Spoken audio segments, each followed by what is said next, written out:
Zwift race, oh my god, I'm nervous again. Every time Zwift race, I'm nervous because my fitness is terrible. And I'm doing the opposite of sandbagging. I'm not gonna be great, and this is why I'm showing you, because I want people to feel encouraged. You can do a Zwift, oh my water. You can do a Zwift race and not feel,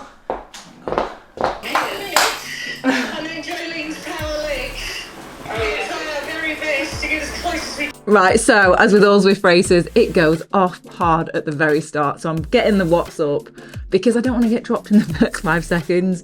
That's happened before in a couple of races when I first started racing. So yeah, you just got to get that power before you even leave the pen. We are off. That is me there in the Zwift jersey and the pink and orange cap.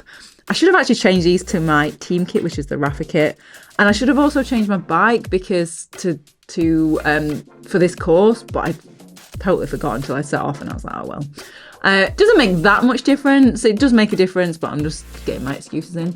So we're just all riding, feeling good, feeling strong, and enjoying it. Although, look on that left, the sprint is coming up. I think there's 4 sprints. So there's basically 36k, 2 routes of 18k, 2 laps, should I say.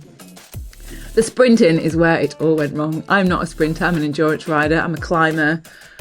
And the sprint section, I mean, look at this. Look at this. Look at those women go. I'm not one of them. I cannot sprint. I don't train sprinting. And that obviously shows very clearly here because it all broke apart. So we've got the front group now, which are the sprinters, the really strong sprinters. And then we've got the second group, which I'm going to be in, as you will see in a second. Trying to catch them up, but I just couldn't. As you can see now, they're only 3 seconds ahead, and I kind of wish we'd all worked as a group here to try and catch them up, but we didn't. We just sat and watched them drift away. Look at them. Goodbye. See you later. And so yeah, this is how the race then panned out. There were 2 groups. You can now see that they're 10 seconds ahead, and we're not catching them. It's not going to happen. So we've just accepted that, okay, now we're going to be in 2 groups.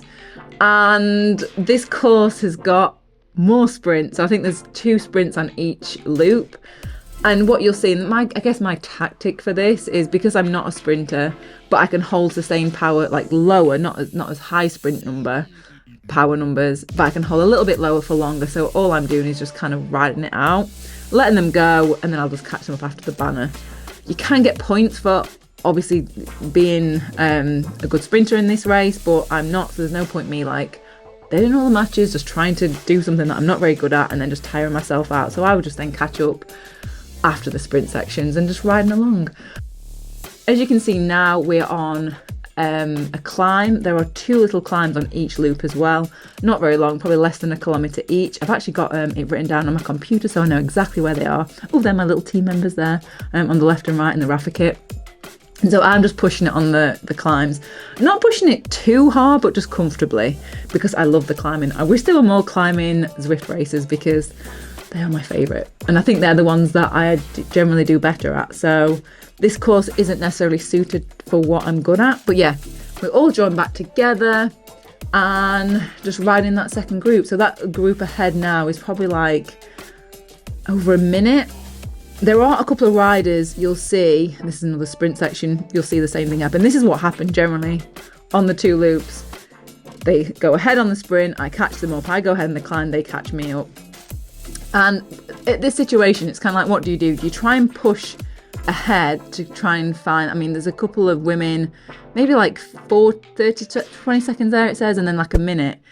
So are we all going to go all out to try and catch these 2 other women just to get 2 more places? Or do we just kind of comfortably sit where we're at? And the watts that we're doing aren't even really B level watts. We're just kind of like noodling along with it, just comfortably. Although my face shows a different story, but I promise you, they were just kind of comfortably sat. It didn't feel like really, really hard. Because my max heart rate, I think it's 185. I'm not near that. So I'm just kind of like enjoying this and just being like, do you know what? Although this bit was hard because we'd come up the climb and then we got a sprint section. So as you can see there, like, I'm like, what are we doing? This is hard. I was pushing that little section, I will say that.